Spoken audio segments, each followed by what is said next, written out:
Olá, boa noite. Tudo bem? Sejam bem-vindos. Mais uma terça-feira. Ana Paula, querida, tudo bem? Luísa, minha filhota, Carolina, boa noite. Estamos juntos aí mais uma vez. Vamos aguardar aí o nosso convidado de hoje. O som está me dando um retorno aqui muito ruim. Vamos lá. Bom, a gente está partindo hoje aí para a nossa Mandinha querida. A gente está partindo hoje aí para a nossa terceira live com essa temática, né? Na verdade, como já foi dito aí por nós, é um tema que não se esgota, está presente no nosso dia a dia, precisa ser conversado, discutido. E hoje a gente vai receber o Roterdã, que deve estar chegando aí. Sarinha, tudo bem?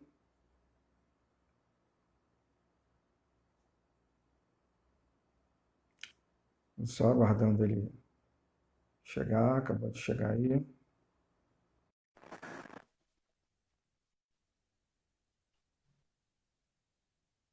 Só aguardando aqui, ó. Boa noite, me aparece direitinho? Opa! Tudo bem, Beleza? Luiz? Tudo bem, cara? Boa noite, Prazer. tudo certo. Prazer é meu. E depois de um ano estudando contigo, sendo meu professor, tô aqui. É isso aí. É Bom, isso como ele já aí. adiantou, o Roterdã foi meu aluno. Tive o prazer de ser professor dele. E eu tenho certeza que todos aqueles professores que tiveram o prazer de estar com você vão concordar com a minha opinião. Não tem a menor dúvida disso. Bom, como já deu para perceber, o Roterdã é um jovem, tá o quê? 18 anos, é isso? 18 anos, completei esse ano. 18 18 anos. anos, é isso aí. Então, eu estava aqui dizendo para o pessoal que hoje a gente está fazendo nosso terceiro encontro, né, tratando dessa temática do mito da democracia racial. Né, tivemos a Lohane, tivemos a Luciane Lacerda, e na semana passada a gente teve a Vanessa aí conosco, falando bastante sobre colorismo, tratando de uma série de questões. E hoje a gente tem Roterdã, que tem uma história bacana para contar para a gente, e a gente vai ter oportunidade aí de lidar com esse tema sobre a visão de um jovem que, assim como eu, lida com essas questões aí no dia a dia. Então vai ser muito bacana poder te ouvir. Então se apresenta aí para o pessoal, fala um pouquinho Boa o que noite, você né? tem Quero para nos dizer. agradecer ao Luiz pelos elogios, né? Que me deu aí. Exagerou um pouco. Tô brincando, velho. Foi um prazer, foi meu estudar com os professores que eu tive. Foi assim, foi um ganho na minha vida, né? Foi um achado. Eu vim de escola pública e passei pelo aquele transtorno que a gente passa quando a gente chega no nono ano, que é para onde eu vou agora, né? Porque a gente tem opção dos estados, opção de fazer os concursos, Pedro II, Fiocruz, Cefet. E aí eu ingressei no Colégio Mota. Aí me deparei com uma figura dessa no meu primeiro ano de ensino médio, professor Luiz Sérgio, de Geografia. Já me encantei pela matéria. Cheguei achando que eu era de natureza. Eu falei, não, eu sou de humanas. Alguma coisa ali tem para mim, não tem como. Adorava estudar aquelas matérias. Eu sou um jovem negro, né, que participo, como eu gostei muito da live da Vanessa, de uma pauta que é o colorismo, que é muito forte, né, para mim entender. Teve um processo longo, muito longo, para me entender como um indivíduo negro, tanto pela a pele mais clara, pelos traços não tão marcados, e aí uma demanda que eu cresci assim. E estou entrando nesse universo agora de me encontrar como um indivíduo nesse mundo, na qual eu participo de um grupo que eu tenho que ajudar os outros que estão ao meu redor a se enxergarem também e se firmar, né, nesse mundo como um indivíduo negro, que está se enxergando agora e tentando ver, e aí, como é que é esse mundo? Você já sabe, já passou por muita coisa, né? Então, tudo pela sua trajetória. E eu agora estou começando a enxergar, realmente, o mundo, a minha cor não me favorece aqui, né? Eu tenho que começar a entender o que eu tenho que fazer para sobreviver. É mais ou menos isso. Deixa eu só um detalhe. Eu não sei não, cara. A gente aprende todo dia. Assim, deixa eu só que o meu retorno aqui tá horrível. Você me ouve bem assim? Te escuto. Vou tirar um fone aqui que está muito, muito eco no meu ouvido. A gente se surpreende, às vezes, diariamente com essas questões. E, como eu já disse aqui algumas vezes, muita gente, muitos até que entendem ou pensam entender a questão do racismo, que não praticam, né, no seu, ou pelo menos pensam não praticar no seu dia a dia atitudes racistas, ou pelo menos procuram, né, se policiar nesse sentido, mas às vezes a sociedade, né, é estrutural. A sociedade, você acabou de dizer, eu tive que passar por um processo para me entender como jovem negro, né, apesar da cor de pele mais clara, e procurar entender que a gente vive num país em que esse traço fenótipo, cobra um preço da gente. Né? E uma coisa bacana que você acabou de dizer aí, quer dizer, não só você entender isso, mas fazer com aqueles que estão à sua volta também percebam isso. Né? Porque a gente não vai a lugar nenhum sozinho. Né? Quando a gente chega, a gente tem que... Se a gente for capaz de compreender, né, que ser negro nesse país e conseguir dar passos significa que a gente, onde quer que a gente chegue, para essa sociedade, o que chega primeiro é a cor da nossa pele.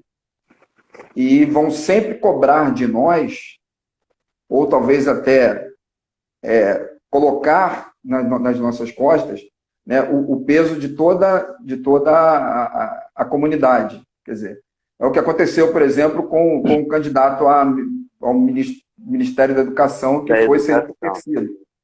Quer dizer, é óbvio que não estou aqui defendendo, né, as inconsistências, digamos assim, do currículo, mas é óbvio que a cobrança, a própria chegada dele lá, a própria busca de algo que pudesse fazer com que a presença dele ali fosse descredenciada, foi feito. E a gente sabe por que foi feito. Eu vou aproveitar até, a Ana Paula está aí, acabei de ver alguma coisa que ela, faz pouco tempo que ela postou ali no Facebook, e as pessoas ainda entendem isso como piada, enfim. Eu espero, inclusive, que não seja verdade, mas ainda que seja uma brincadeira, né, não teve graça alguma. Né, uma mulher que foi, né, pela história ali, ela foi procurar um atendimento médico, uma clínica de emagrecimento, e o médico fez uma receita sugerindo que ela comprasse 7 cadeados, né, e pusesse um na boca, um na geladeira, enfim. Ou então que ela bebesse água segunda, quarta e sexta, e nos outros dias ela fizesse jejum. Não preciso dizer, né, qual era a cor da pessoa, não preciso dizer que certamente ele não faria isso se estivesse atendendo uma pessoa daquela que a sociedade entende que pode, que merece estar num consultório médico, uma clínica de emagrecimento. Então, assim, é bacana quando você diz que levou um tempo, embora você tenha só 18 anos, então, certamente você já percebeu isso muito cedo, né? O contexto que a gente vive, já percebeu muito cedo, mas é bacana que você tenha percebido isso e que você esteja preocupado em levar isso aos seus. Fala um pouco disso para a gente. É uma questão, assim, é isso pelo que você falou, que eu acho que tem que ser reforçado, né? O conhecimento, aquilo quando a gente se constrói, se a gente entende nesse mundo, a gente não pode ficar só pra gente, né? Tem que ajudar quem está próximo da gente. Foi tanto que eu falei naquele webinar, a filosofia Ubuntu africana, né? Eu sou porque nós somos. Eu não vou a lugar nenhum sozinho. Eu só sou o que eu sou por causa do ICES, por causa dos que convivem comigo. Ninguém vive sozinho nesse mundo. Então, eu lembro que quando o meu choque de me entender na minha realidade foi quando justamente eu entrei para um colégio de classe média alta, em que eu olhei assim e falei, ué, calma aí, uma das pessoas com a pele mais escura que sou eu. Os traços mais marcados sou eu. O que está acontecendo? Eu passei de um contexto onde na minha outra escola, uma escola pública, eu era uma das pessoas mais claras, né, por uma questão de a quantidade de pessoas negras que estudam em escola pública, pelo esse racismo estrutural. Eu entrei aqui, eu sou a pessoa com a pele mais escura, com os traços mais marcados, o cabelo mais crespo, o que está acontecendo? Aí eu comecei a me entender como um indivíduo naquele contexto. E aí foi isso justamente que você falou, é que não podia ficar só para mim, eu tinha que passar para os meus próximos a realidade que a gente se encontra. Então foi quando eu criei um processo muito longo aqui em casa da questão do cabelo, que sempre foi o que, assim, a minha família sempre relaxou o cabelo, ou alisava, e aí eu fui tentando desconstruir isso ao longo do tempo, né? E fui conversando com os meus amigos que estavam ao meu redor sobre a questão da gente ter que lutar para mostrar quem nós somos, né, na sociedade. Porque, querendo ou não, o que me doía muito, eu lembro que uma vez a professora Renata de Filosofia, eu cheguei para ela assim, consolado, foi assim, terceira semana de aula, eu estava com uma aflição de estar naquela realidade e lembrar dos meus amigos da escola pública e pensar como eles não estavam tendo aquela oportunidade. E eu fiquei inconsolável, eu não tinha o que fazer, eu não conseguia parar com aquilo, e eu fiquei com uma angústia, e ela falou, Roterdã, felizmente a vida é assim. Você foi um dos poucos que conseguiu ter essa oportunidade. E aí eu pensava o quão duro que os meus amigos no 9º ano lutaram para ter um acesso a uma educação um pouco melhor, e aí eles não conseguiram, porque o número de vagas é muito limitado. Muito limitado, é muito limitado. Era uma coisa assim, de 40 alunos numa turma para 6 vagas numa escola dessa. E aí eu comecei a falar, de alguma forma eu tenho que ajudar eles, que não puderam ter essa oportunidade, para que eles tenham o mesmo encontro que eu tive com a minha existência, né? E aí é que a gente começa o diálogo, porque às vezes a gente tem uma ideia muito, muito complicada, como você vai chegar no outro, né? A gente às vezes chega com agressividade, chega com ignorância, chega com a petulância de não, eu agora detenho o conhecimento, eu agora sei, eu entendo sobre as questões raciais, estudei. Não é nada disso. Não é assim que você chega no outro. Você chega no outro através daquilo que ele tem ali no momento. O que liga você àquela pessoa naquele momento? E aí eu fui chegando nesses meus colegas que estudaram comigo durante anos, desde o 6º ano, e a gente foi crescendo junto, onde a gente não se reconhecia também como pessoas negras, né? A gente falava, não, eu tenho a pele clara, o meu cabelo é cacheado, né? E aí eu fui construindo com eles essa ideia de que, gente, a gente está agora entrando para o mundo, o 9º ano agora já foi embora, e como que a gente segue? Né? Quem nós somos? E aí a minha geração, querendo ou não, está construindo uma identidade mais forte, entende? Questão de estética, questão de estilo musical, a gente é uma geração que, querendo ou não, tá se entendendo um pouco assim do que está acontecendo, de quem você é. E óbvio que assim, tem questões muito particulares, mas a minha geração ela tem esse... Acho que as redes sociais proporcionou isso, né, Luiz? A gente agora tem um acesso a olhar o outro. Antigamente, você é uma pessoa negra, você não tinha muita consciência do que só você sofria. Você ficava, será que sou só eu? Hoje em dia, não. Você entra no Instagram, você vê milhares de pessoas falando aqui, o meu cabelo é desse jeito, eu não consigo hidratar ele, não sei cuidar dele, não tem uma marca que preste pro meu cabelo, o que eu faço agora? Faça isso, isso, aquilo. Você se reconhece no outro aquilo que você é. Então, o diálogo fica muito mais fácil. Então, essa geração já é de um contexto onde você olha o outro e já fala, aquele ali é parecido comigo.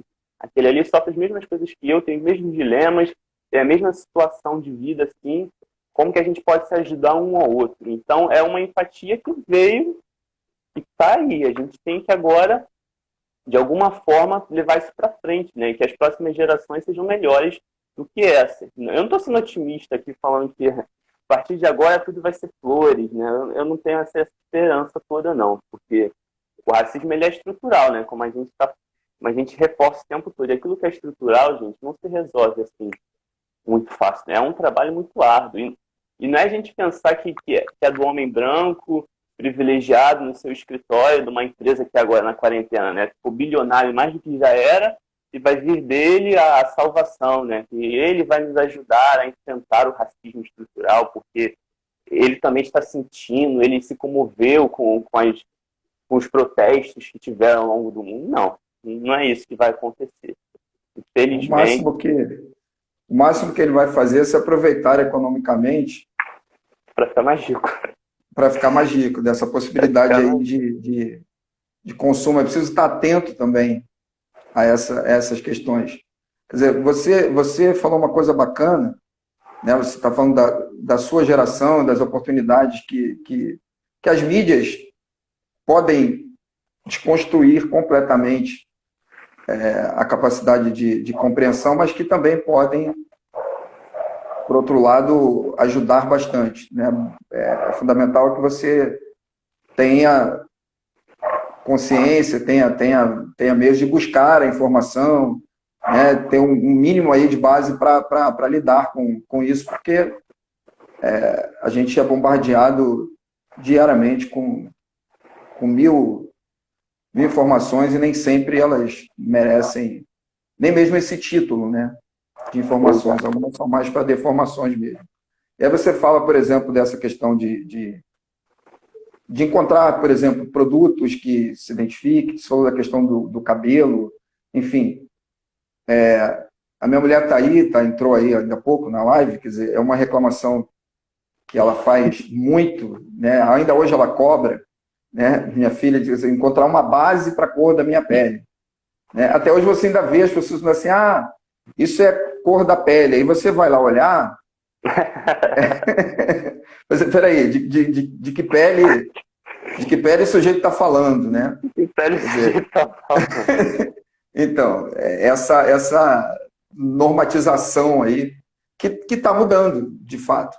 Até porque existe uma pressão, existe uma cobrança, existe um interesse nisso aí. Hoje mesmo eu estava falando que eu cresci vendo, né, na periferia, nas portas das casas, tinha sempre lá uma pessoa que fazia alisamento de cabelo. Né? Sim, sim. Ter o cabelo bonito para uma mulher negra, né, da minha geração era basicamente ter o cabelo, não dá nem para dizer que era alisado, né? Era esticado mesmo. Esticado. E a ferro quente. Né? Era um processo que, né, que ainda está sendo trabalhado aí para ser desconstruído, para ser. E até hoje você ainda vê pessoas que se acham no direito de opinar, né, sobre o cabelo, sobre a maneira de se vestir. Ontem eu estava vendo o Emicida no Excelente. no Roda Viva, né? E ele disse uma coisa que é de tão óbvia, né? Talvez não precisasse nem ser dita, né? Mas merece ser reforçada, né? Quando ele chegou a dizer assim, poxa, qual é o lugar do moleque negro? É onde ele quiser. Onde ele quiser. E é assim que precisa ser. Né? E a gente quer isso da forma como você colocou aí. Quer dizer, é chegando junto, é chegando em quem está próximo, é fazendo com que ele perceba que não é assim, que a sociedade discrimina mesmo. Né? Essa coisa de você falar, as pessoas dizerem, tudo agora é racismo. Não, sempre foi. Não é agora. Sempre foi. Né? Uma pessoa branca, e aí eu quero deixar bastante claro, né, quando a gente fala né, na live passada a Vanessa falou muito de branquitude, né, quando a gente fala de branquitude, a gente está falando da atitude, né, de superioridade que alguns, né, acham que tem por serem brancos. Não significa que todo branco tem esse tipo de atitude. Aliás, não significa nem mesmo que o fato do sujeito ter a pele escura faz dele uma pessoa né, consciente e não racista, inclusive.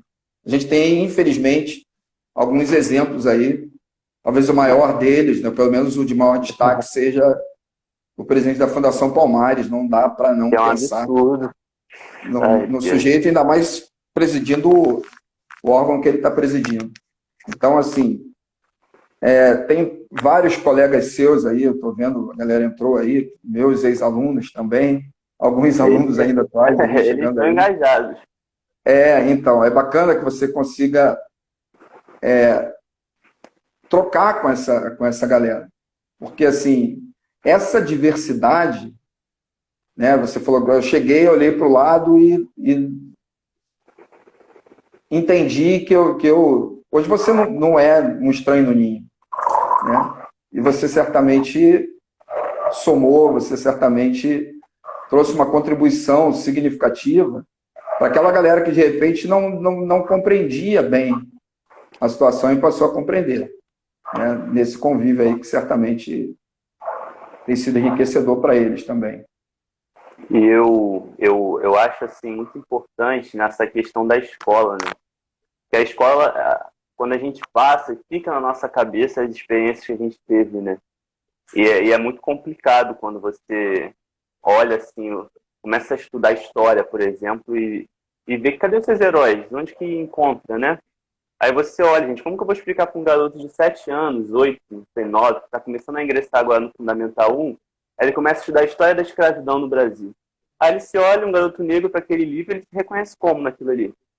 E aí você vai, é uma questão estrutural, aquela criança, na estrutura dele, ele vai criando uma relação de que ele, na situação dele, ele tem sempre que estar a serviço do outro, porque é como se a história dos ancestrais dele fosse toda resumida num processo de escravidão.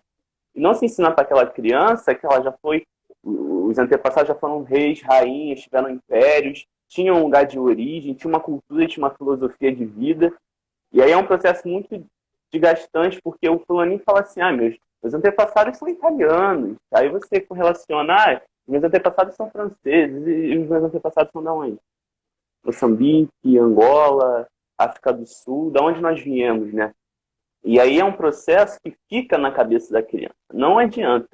Eu lembro que uma coisa que me torturou muito, muito assim, e que é uma questão mesmo de se enxergar naquilo.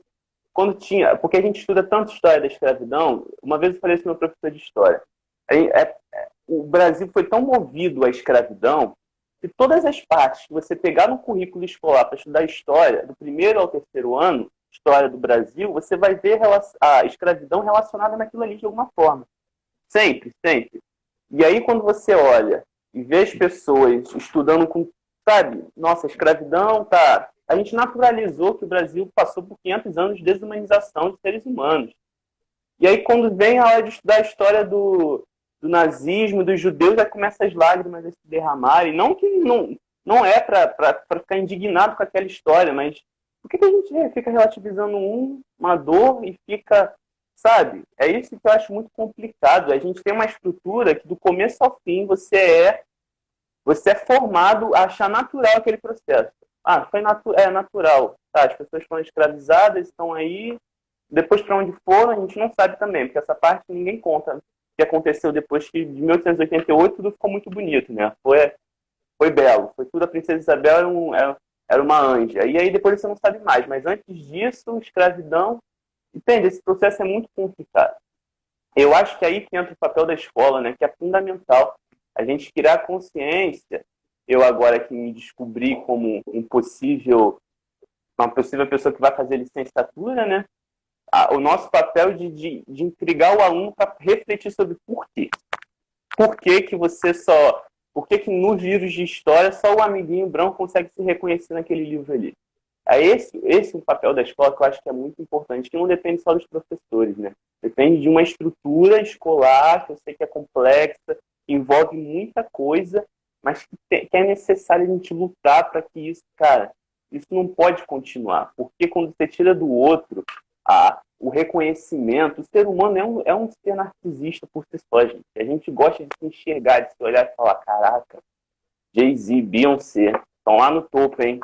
É isso aí. Eu reconheço naqueles caras.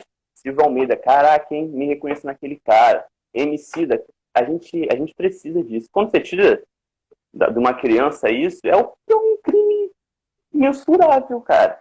A criança não se reconhece, não se reconhece. Aí você olha um monte de filme, só tem Pantera Negra. As meninas, só tem a Princesa Diana. No The Voice, ou só tem a Isa, ou só tem o Carlinhos Brau. Não pode ter duas pessoas negras, tem que ter um só. Entende? Aí vai criando essa estrutura de que é só mais um. Tem que ser um ali para representar. E aí a cabeça do ser humano, quando vê, precisa desconstruir ao máximo assim, e chega com 18 anos e fala, caraca, realmente esse mundo é complexo. E parece que ele não foi feito para mim. Eles querem que não sejam feitos pra gente. Eles só esqueceram. Gente, desculpa, né? Mas assim, a pessoa se emociona, tem um orgulho danado de estar aqui diante de enfim, de tanta sabedoria, nos dá muita esperança. Nos dá muita obrigado, esperança de que olha, a Luciana está aí, ó. Luciana Marinho. Primeiro ano, né, Luciana? Me acolheu. Léo também está aí. Beijo, Léo. Falei que ia dar um salve para ele, Luiz. Beijo, Léo. Enfim, eu me emocionei, mas assim, que bom que a gente se emociona. Fico feliz. Fico muito feliz. Porque ouvir isso de um homem, né, de 18 anos, assim, é a prova de que a gente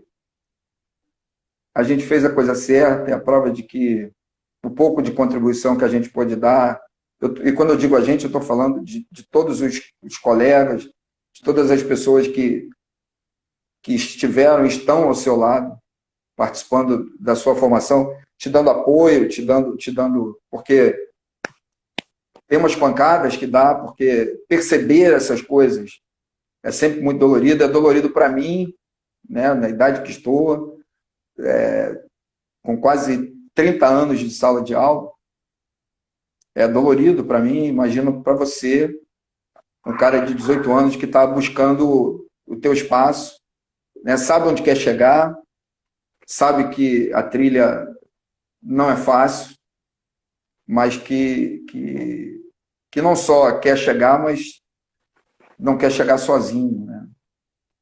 Quer olhar para o lado e ver os nossos juntos. Isso é fundamental, é bacana que as pessoas estejam tendo a oportunidade de te ouvir dizer isso, com essa verdade que você nos coloca aí, né? Mas assim, respirando e retomando, na semana passada a Vanessa falava sobre a questão da política de embranquecimento, né? de tentativa mesmo de extermínio, e aí teve um momento que ela disse o seguinte, pô, olha, não funcionou, estamos aqui. Não funcionou. Né? Assim, eles tentaram nos tirar quase tudo, você falou ainda há pouco, né? A gente não consegue olhar para trás, a Juliane que está aí citou isso também numa live passada, a gente não consegue olhar para trás e dizer de onde a gente veio, né?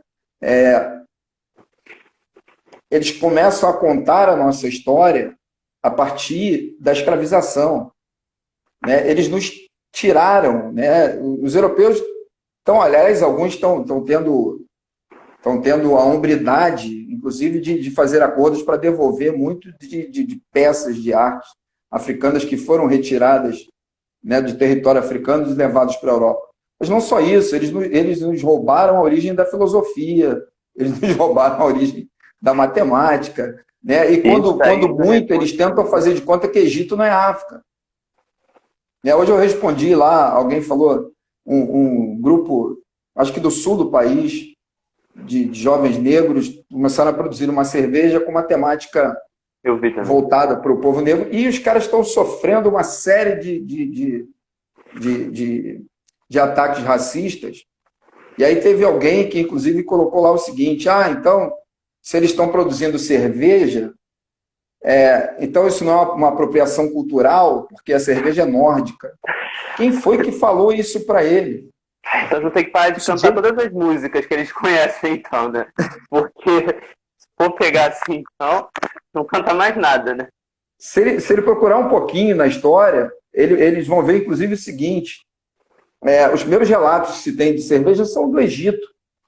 Exato. Então, assim,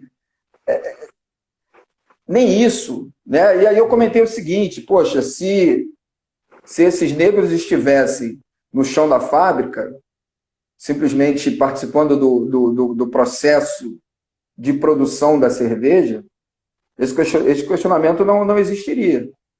Mas como eles estão, né, eles pensaram a empresa, criaram, estão produzindo a cerveja, estão no lugar que a sociedade, né, normatiza como lugar de branco, aí são atacados.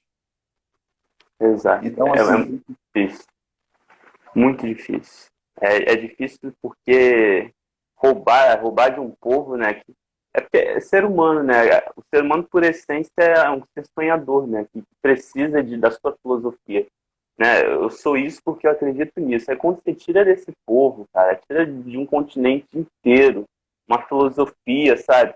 E ainda impõe uma filosofia individualista, branca, né, eurocentrada, de corrida em busca de sempre superar o outro, aquilo que os povos indígenas e os povos africanos não tinham, que era uma filosofia, aquilo que eu falei no começo, né, eu sou porque nós somos.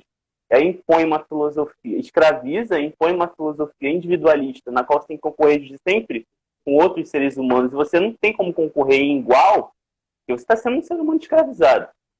Cara, isso é cruel demais. E passa, e é muito triste. Eu sou muito assim, eu sou muito sonhador com tudo, né?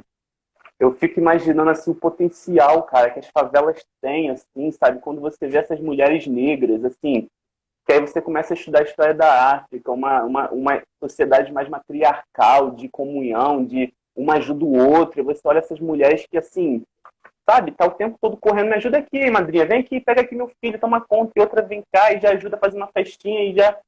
Entende? Aí você olha aquilo, cara, as coisas. Eles tentam, mas ficam. Essa cultura, a favela, ela aproximou, né? Ela potencializou essa questão da comunhão desses povos. Mas alguma coisa ficou, Luiz Sérgio. Entende? E é bonito de ver e é triste ao mesmo tempo, porque quem dera se o mundo conhecesse essa nossa filosofia, que é tão bonita de se pensar no coletivo, né? De não é só pensar na cultura individualista, né? Que os filósofos brancos, né, criticam também alguns, como Nietzsche. E aí a gente precisa também conhecer os nossos filósofos, os nossos pensadores, que hoje a gente consegue enxergar. A gente vê um dos livros mais vendidos agora, que superaram todas as estimativas, as expectativas, é o livro da Djamila Ribeiro, o Manual Antirracista, que estava lá no topo. Galera, começar a ler. Entendeu? Carolina de Jesus, Conceição Evaristo, Sueli Carneiro, vamos começar a ler. A gente precisa resgatar aquilo que a gente é por essência. E eu também sempre fui muito ligado à cultura, à história, e principalmente à religião. Tenho formação católica, mas sempre estudei a fundo, assim, a religião de matriz africana, e era um encantamento daquele universo, da descoberta. E aí foi o que, eu esqueci o nome dele agora, uma pena, mas que ele falou no programa, acho que da Fátima, algum programa desses, assim, Por que as pessoas adoram tanto o Thor e Xangô mesmo, elas falam que é macumba, que é do mal? Galera, entende que o racismo tá nisso daí? Entende que o racismo tá nessa estrutura de pensar que as religiões de matriz africana são sempre do demônio, são sempre do mal, são sempre algo perigoso. São esses pequenos detalhes que a gente precisa, né, acabar com isso. Porque imagina se um garoto negro olhasse para Xangô e se reconhecesse assim como um garoto branco olha para o Thor e se reconhece como força, como sinônimo, sabe, de um deus, de uma entidade poderosa. Cara, esses garotos negros teriam muito mais vida para viver. De falar assim, eu posso ser Xangô se eu quiser, assim como um garoto branco pode ser o Thor se ele quiser. Eu sou Deus, eu sou o orixá do trovão, meu amigo. Entende? É isso que é importante. Uma menina se reconhecer bela olhando para Oxum, olhando para Yansan, enxergando que a beleza dela tá ali, sabe? Nos cachos, no cabelo crespo, na pele retinta. É isso que é importante. É essa história, essa identidade que tiraram da gente, que é uma crueldade imensa, é uma crueldade imensa. E além de tirar, é colocar o outro como demônio. Que na verdade nem demônio, né, a gente acredita, tá? Se dizer de passagem. Isso é triste demais, é triste demais. Eu acho que o dia que eu acho que o dia que a sociedade começar a aceitar Xangô, Exu, Oxalá, assim como aceitam, né, as religiões de matriz cristã, a beleza das religiões brancas, né, eu acho que eu vou ser uma pessoa muito mais feliz. Se tivesse reconhecimento, eu vou ser uma pessoa muito mais feliz. Porque é uma filosofia que a gente tem que entender. É lindo demais as religiões de matriz africana, é lindo demais. É quase que o oposto daquilo que nos ensina da individualidade, do binário, do mal e do bem. Eles nos ensinam aquilo que nós somos seres humanos. A gente tem qualidades boas e qualidades ruins, meu amigo. Né? E aí você vai pesar aquilo que você quer para sua vida. É isso que eu vou ser muito mais feliz o dia que a gente poder falar Xangô assim no meio do nada e as pessoas vão virar aí o nariz e falar assim, olha o macumbeiro, ali o do demônio, entendeu? Às vezes a pessoa nem é daquela religião, ela só é uma apaixonada por estudar as religiões de matriz africana. Olha, eu não tenho a menor dúvida, enfim, as pessoas que estavam aí nas outras lives minhas, gente, não tem como não me emocionar, eu tenho certeza que não é diferente com vocês. E assim, eu quero deixar aqui um testemunho, digamos assim. É muito comum, né? Muito comum, bastante comum, infelizmente. A galera às vezes vai buscando conhecimento, vai estudando, vai entrando para a academia, vai acumulando títulos e títulos e títulos, e acha que saber, esse saber, né, o torna superior, né, o torna melhor, o torna seja lá o que for. Gente, se eu pensasse assim, eu não teria esse convidado que eu tenho hoje aqui, e vocês estariam perdendo essa oportunidade. A gente está tendo uma aula aqui de vida de um cara que a sociedade olha e comumente acha que não tem nada a dizer. Então, assim, como você falou, do quanto que a gente perde por não valorizar a diversidade, por não valorizar, né, a diversidade de culto, a diversidade de saberes. Você vê, quando a sociedade fala de favela, é quase sempre para ressaltar o que é uma participação minoritária daquilo que existe lá. A situação de pandemia deixou bastante claro, não só aqui, o que para a gente não era novidade, que essas pessoas estão abandonadas, né, pelo poder público e por grande parcela da sociedade, mas assim, são eles por eles mesmos. Os caras estão dando uma aula do que é solidariedade, do que é olhar o outro, do que é construir com pouco que tem, do que é dividir, do que é, né, dividir para poder somar. Né? Eles praticam isso com pouco que tem. A potência que existe, né, nesses lugares, e em geral a gente vai perdendo. Né? Quer dizer, quanto de potência, quando você vê um ou outro projeto, aí você vê o garoto de 5, 6 anos tocando um violino, você vê. Aquilo não é exceção, não, amigos. Aquilo seria a regra se as oportunidades estivessem lá, se elas fossem colocadas. Né? Olha a beleza do que o Roterdã falou ainda há pouco sobre os orixás, e você nem sabia disso, eu vou te dizer agora. Tá assistindo aqui a nossa live um grande amigo que é um pai de santo e acabou de comemorar a sua fala. Que bom. Tá? Marcos está aí, eu vi aqui o Prazer, Viva. viu? Não tô vendo, mas um prazer. Dá um alô aí para ele, Marcos. E assim, cara, é isso.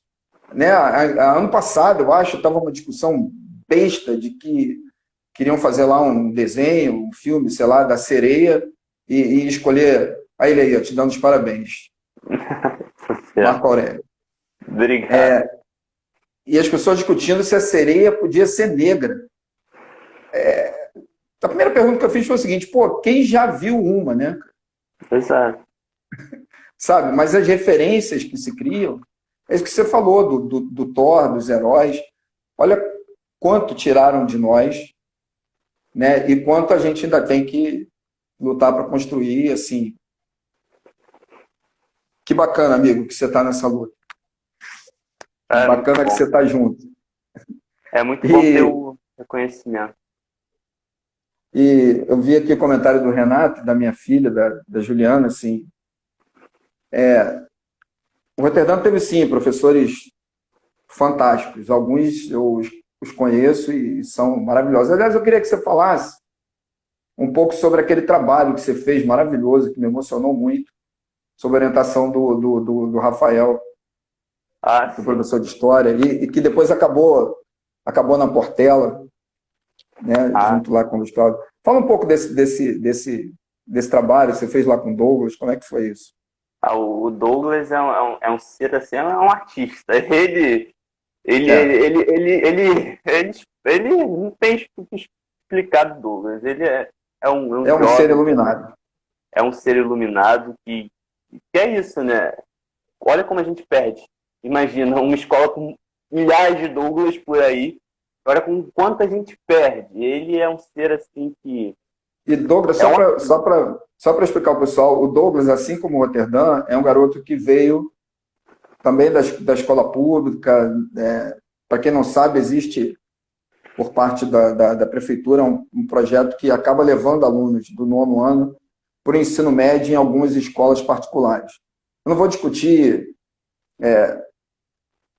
os caminhos desse processo, mas sabendo das deficiências, né, da escola pública, o bom seria que elas não existissem.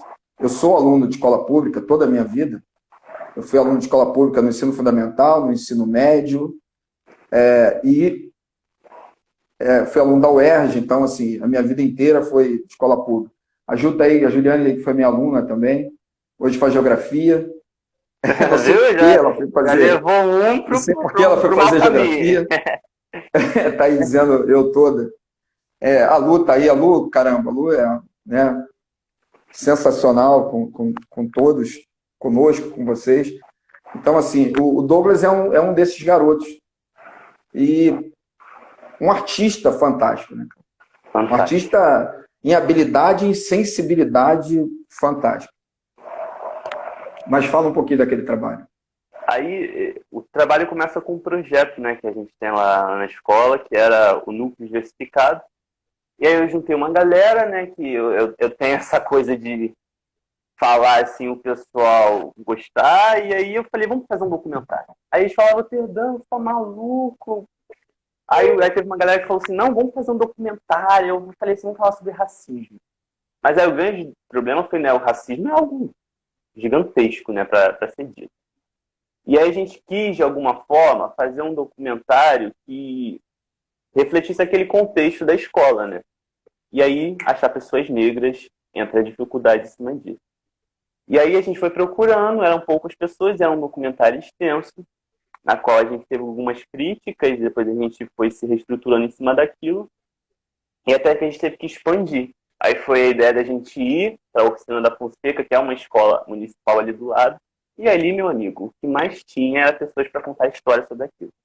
E aí a gente foi desde as merendeiras, passando pela direção, passando pelos alunos, pegando aquilo tudo, filmando, com o roteiro, e chegou numa culminância de que a gente achou aquilo maravilhoso.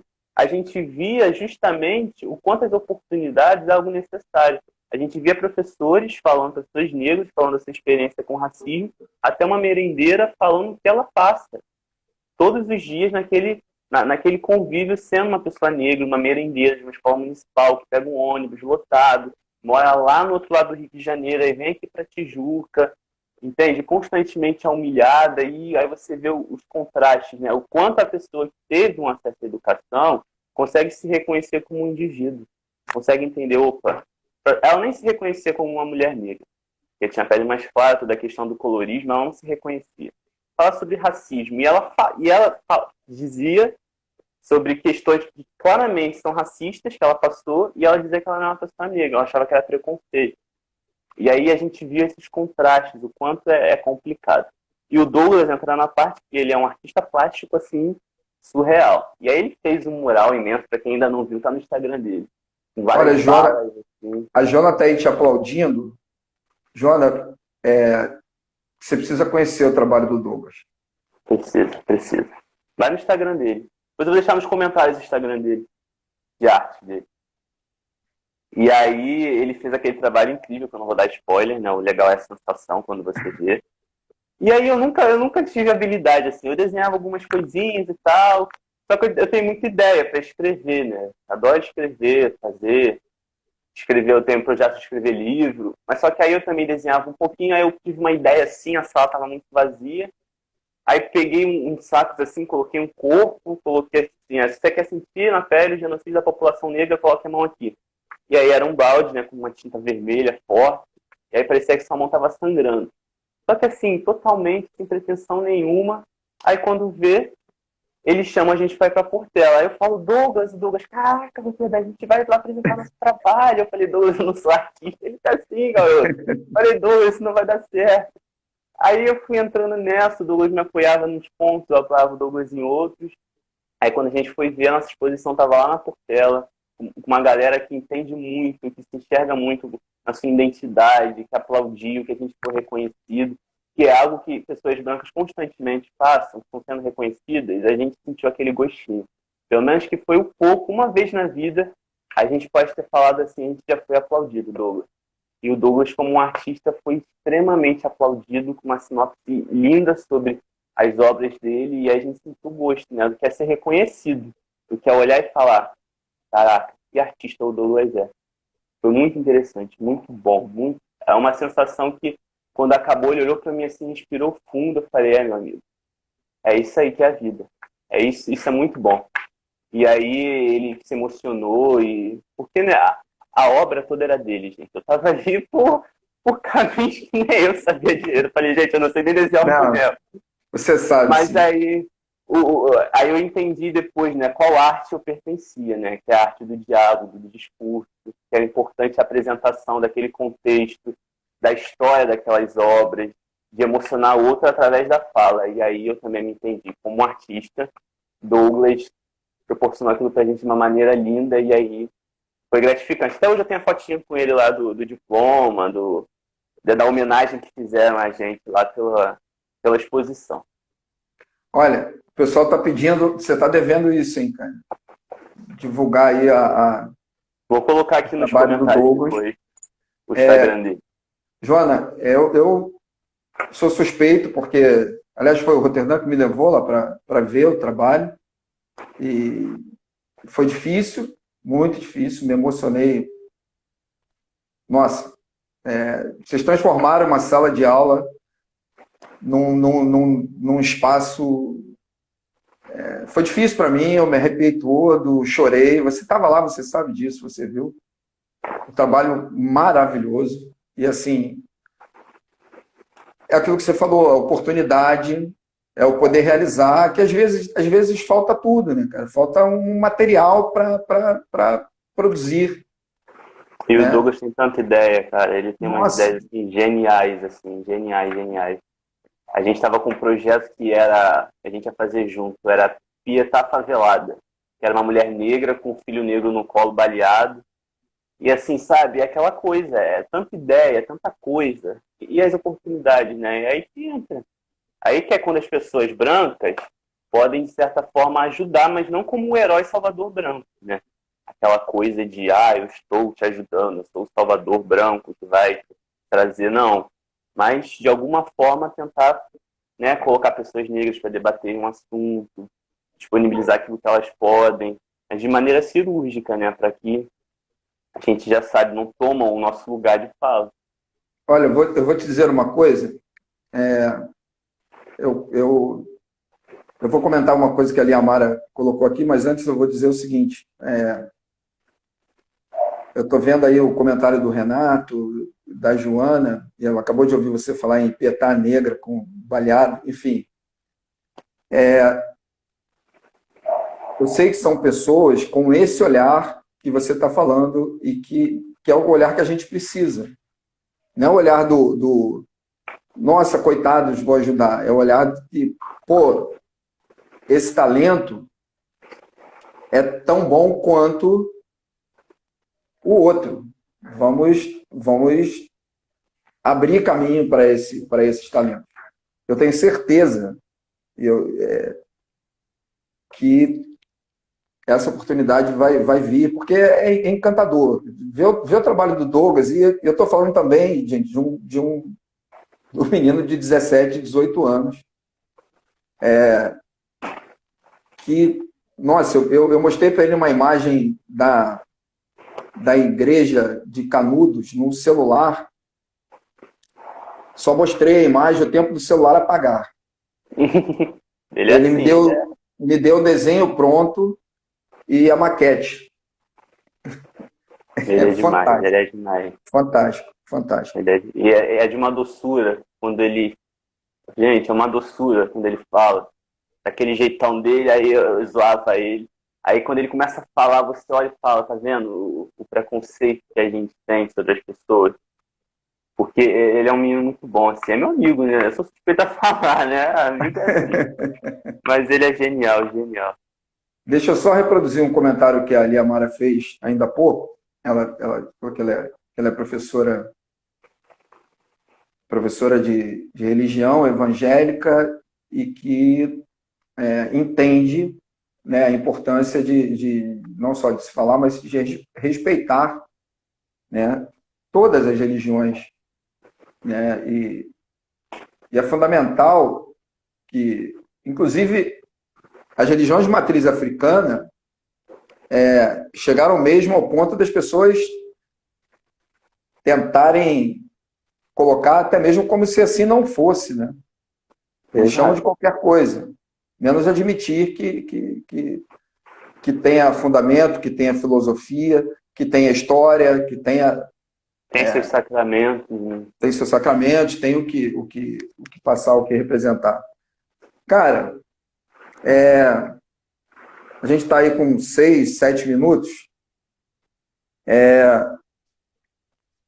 Gente, eu não tenho muito o que dizer, só da minha felicidade imensa de ter tido o prazer de ser professor do Roterdã, de outros tantos que estão aí, a Ju que hoje, né, fazendo geografia, é sempre um orgulho. Não fosse a pandemia, a gente teria feito aí um trabalho junto, inclusive de acolhimento dos novos alunos lá da UERJ de geografia, mas a gente vai chegar lá. Enfim, figuras como você, com essa postura, com essa concepção de mundo, é que nos faz acreditar que o trabalho da gente vale a pena. Né? Eu estou emocionado, estou muito agradecido, demais. Prazer é meu, Luiz. E assim, cara, você tem 5 minutos aí para, antes que o Instagram nos mande passear, para fazer suas considerações aí. E, por favor, não esquece de deixar lá, marca lá no meu, lá, o Douglas, enfim. Vocês sabem como fazer isso. Queria agradecer, Luiz, pela oportunidade, dizer que sou imensamente grato por ter sido seu aluno, né, por ter passado lá no primeiro ano, né, quando a gente ainda está se entendendo como indivíduo, ter tido você, teve a Marina também, uma outra professora incrível que eu tive, e agradecer por todo o trabalho que vocês fizeram. E assim, um professor, ele pode ver quando ele fez um bom trabalho quando o outro aluno quer se tornar professor também. Aí já Já pode ter certeza que funcionou bastante. E isso foi, assim, foi incrível. Foi um prazer enorme. A oportunidade que eu agarrei, eu falei, é isso, vamos embora. Dizer para as pessoas que assistiram, que vão assistir depois, né? Porque nesse momento muitos estão ocupados, depois eles vêm gravado. É isso, galera. O racismo, como a gente disse, é estrutural. Não é do dia para a noite que a gente muda. Não é fácil. E também, a gente nunca disse que seria fácil, vai ser algo difícil, é algo que a gente tem que batalhar todos os dias. Mas é aquele processo, né? Desconstrução é um processo o tempo todo.